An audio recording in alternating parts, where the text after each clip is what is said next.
Are you in the mood for love? Are you in the mood for some big love? Well, I've got a treat for you. I've got a new EP I've reviewed, and it's going to really make you feel all nice and good on the inside. And make you want to mosh a little bit too. Hey, what's up, everyone? It's your boy Matt Diazable coming at you with some new music reviews. Thank you for coming on by. I appreciate it. Today we're checking out the latest EP from a band called Big Boy, called Love Songs EP. I'm sure maybe a few of you who are into the hardcore scene probably know about this band, but if you don't know, Big Boy is a hardcore band from San Jose, California, and have been around since, I want to say 2019, if I'm correct off the top of my head.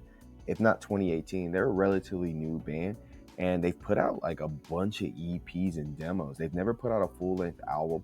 This is probably like their fourth EP, and from what I can tell from the band, they like doing just short amount of work, giving people what they want, and never really, putting out over bloated work and everything. They seem to be really, really concise and condensed when it comes to their work.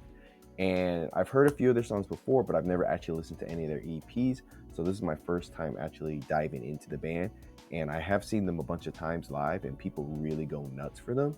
So I was always kind of curious when I get a chance to review their work and see why people enjoy this band a lot. And I would say the Bay Area band themselves, Big Boy, is not really trying to smooth things over here with their latest EP. Their latest EP, Love Songs, is definitely a very stripped down, very meditation-like EP that has a lot to do with like longing, loss, and all the kind of like the weird spaces in between when it comes to life. It's a very interesting collection of songs that, fall into the hardcore space. The title of the EP might suggest this might have some romance to it, but don't expect anything that is on the soft or sweet side here. This is a love letter that is, written and wrapped up in, distortion, heavy bass, and just emotional bruises. The opening song here, When I Prayed, kicks things off with almost like a weird 70s psychedelic space-like sound in terms of like a sample slash, interlude track here. And I would say it's a little bit like coming off a bit of like a prog album a little bit. It's very left field stuff here. And then there's this like strange voiceover that's talking about prayers and, beliefs.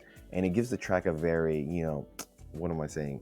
A strange gravity before, things just really get wrapped up in distortion. It feels like a spiritual moment just melting in real time. But it does a really good job of setting the tone for what you're going to hear on this EP.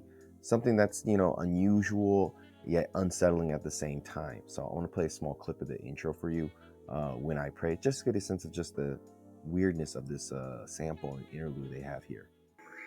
When I prayed, I achieved an emptiness of soul. When I prayed, I achieved an emptiness of soul. Somehow so good. That emptiness is a very bad habit when you mature as you grow.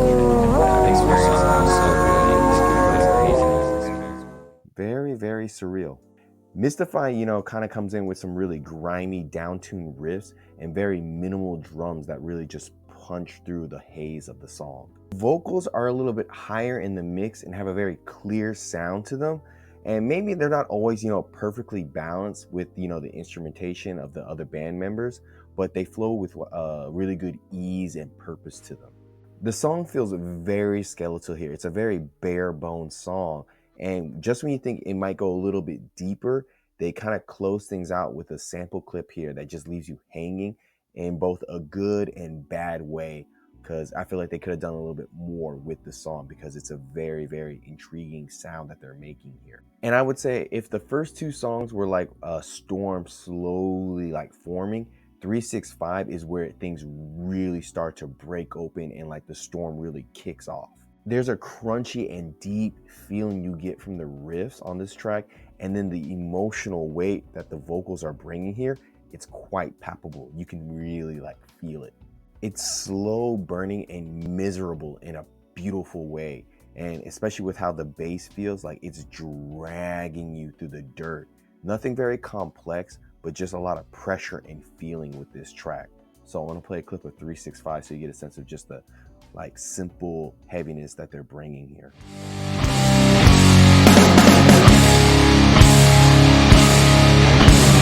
Yeah.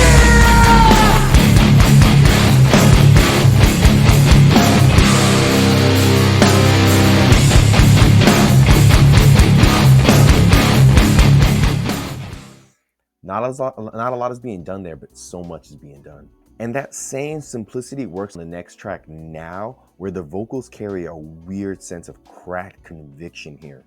You can almost like visually see, hear, and feel the tears rolling down his eyes when he's saying the part, "Do you love me now?" There's just something about that line that just has so much energy and weight to it. The riffs on this track are very crisp and really leading the like whole sound of the song, while the bass and drums kind of like are tucked in the background a bit. So they're adding a lot of support and never really stealing the spotlight from the riffs and the vocals. And then towards the end of the song, they have this like almost rap flow over a very sparse beat that just fits very naturally and doesn't feel very forced when it comes to this song. And it's just a really cool and unexpected thing that, you know, is effectively done here. These guys are really good at crafting some very compelling songs. So I want to play a clip of Now so you get a sense of just like that conviction you hear in his voice when he's singing the chorus, "Now do you love me?" You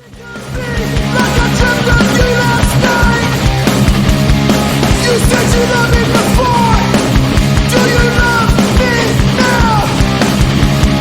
You said you loved me before. Do you love me now? There's so much there, and in this particular song, it reminds me of another California band called Misery, especially their song, what's the song? A Casualty of Love. There's some similarities in the way he's singing. Then you have the final song, On the Other Side of the River, which really closes the EP out on a high note. The grungy, low-end style riffs remind me of Alice in Chains, but you know, it has a little bit of a fresh Bay Area grit to it. The vocals on this track feel very weighted and just have a very good mix to them, possibly some of the best vocals on this EP. And the song does a really good job of building upon itself, you know, gradually get into like heavier and emotional territories. There's this really nice, short, and very tasteful guitar solo that's put in towards the end of the song, and some really deep guttural vocals in the back end of the song that just give it a very sense of catharsism a bit. Like just that overall feeling of like a weight just being lifted off of you. It's something that's been just simmering and just been shining throughout this whole EP. Big Boy might be, you know, quite minimal in what they're doing in their presentation, but that doesn't mean their sound is small. This EP, Love Songs, is, you know, filled with a lot of restraint here, letting space and emotional like heaviness to do a lot of the heavy lifting on this EP. It's not always perfect with this EP because, like I said, there are some moments on here where I feel like they could have pushed things a little bit further, given us a little bit more instead of like shortchanging us.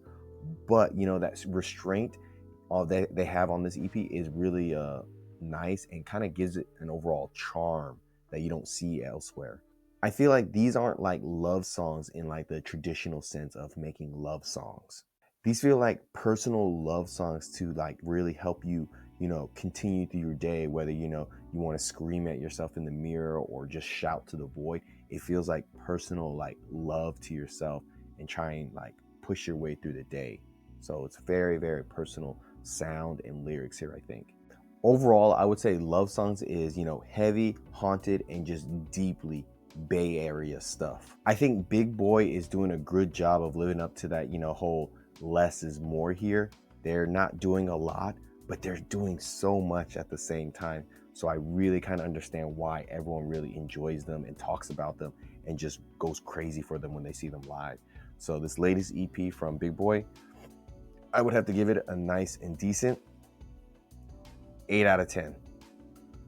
Links down below. Tell me what you think about this band, this EP, and give me some more recommendations so I can check out other bands. And like always, guys, see you in the pit. Been thinking good things about you.